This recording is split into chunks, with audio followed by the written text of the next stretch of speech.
مرحبا حبايبي، يسعد مساكم، أهلا وسهلا فيكم. اليوم رولات سمبوسك محشية بالخضار بالكريمة. اسم الطبخة رولات سمبوسك بالكريمة. أول إشي يا قلبي هاي بنحضر الخضار والدجاج والجزر. الجزر طبعا ما هو خضرة، وهاي البهارات، وهاي هنا بصلة وتوم. قول بسم الله. بنحط شوية زيت بالمقلة. لازم أول إشي نشوح الدجاج يا بنات عشان ياخد صدمة ويزل، إذا في مية سوائل أو هي حاجة لازم يزلها وننشفها. بعدين نكمل.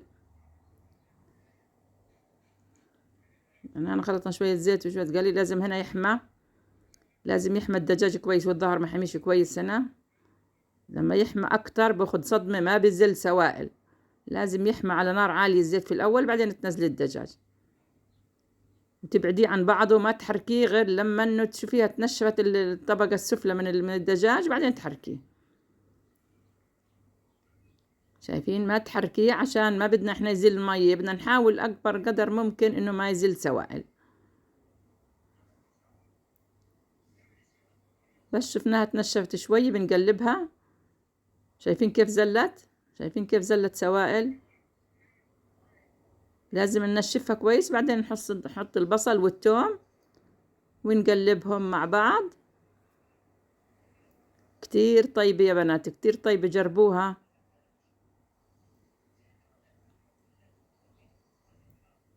كتير طيبة هالأكلة.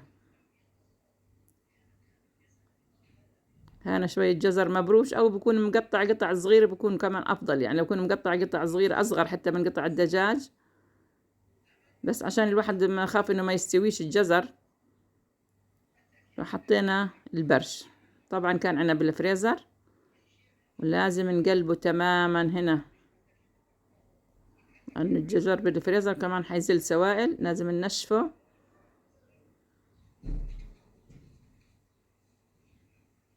هاي البهارات اللي بدك اياها بتحطيها، بدكش اياها بلاها، مع مكعب مرق مع الزبط الملح، وبتقلبي بتخليها كلها تاخد النكهة. الدجاج ياخد نكهة البهارات بودرة المرق اللي حطيناها والملح. لازم تحسيها كويس، لأن هاي لما تحط عليها الكريمة ما بتاخد وقت يا بنات. يعني لازم نستوي الدجاج هنا أكتر. هاي الخضار هنا خضرة اللي هي ايش، فليفلة ملونة. فليفلة ملونة. إذا بدك فلفل حار ممكن تحطي لي قرنين فلفل حار كمان. ما تطولي لما تحطي الفليفلة، لأن الفليفلة إذا طولتي بتغير لونها وبتزل كمان سوائل. إحنا ما بدنا إياها تزل سوائل. وكده تمام التمام. الريحة والطعم والشكل حكاية. لقيت بدنا نبلش إيش، نرص في رولات السمبوسك. هاي حبة السمبوسك، شايفين؟ بنجيبها من هنا. وبإمكانك تجيب السمبوسك اللي بتكون مربعة، يعني عشان إذا خايفة تطلع منك من هنا سبيننج رول بتلف فيه. إذا خايفة تطلع منك من الجوانب من هنا بكون أريح لك. بدك تكوني حريصة ما تطلع، وتعبيها يعني كويس. وبرصهم كلهم في الصينية يا بنات. يا حبذا لو مسحت الصينية بالفرشاية بنتفة زيت برضه بكون خير وبركة، عشان هذه عجينة بلشت تلزق. هي كلها حطيناها هنا. زادت شوية حشوة، وين نروح فيها؟ هنحطها فوقها، بتطلع كمان بتعطي طعم أروع شي. الحشوة اللي زادت حطيناها هنا. عندك كريمة. الكريمة شفناها تقيلة شوية يا بنات، هذه كريمة بديلة غير القديمة. حطينا عليها مكعب مرق وشوية مية بكاسة الشاي عشان نخففها شوية، والمرق عشان يزبط الملح. نص يعني كوب شاي، نص كوب الشاي الصغير بنخففها شوية. بنكون حامين الفرن. طبعا بنكون حامين الفرن. بنحطها أول إشي من أسفل، خليها تتطبخ لها شوية وتداخل كلها الكريمة بالعجينة السمبوسك. يعني بدها 10 دقايق يمكن بس من أسفل.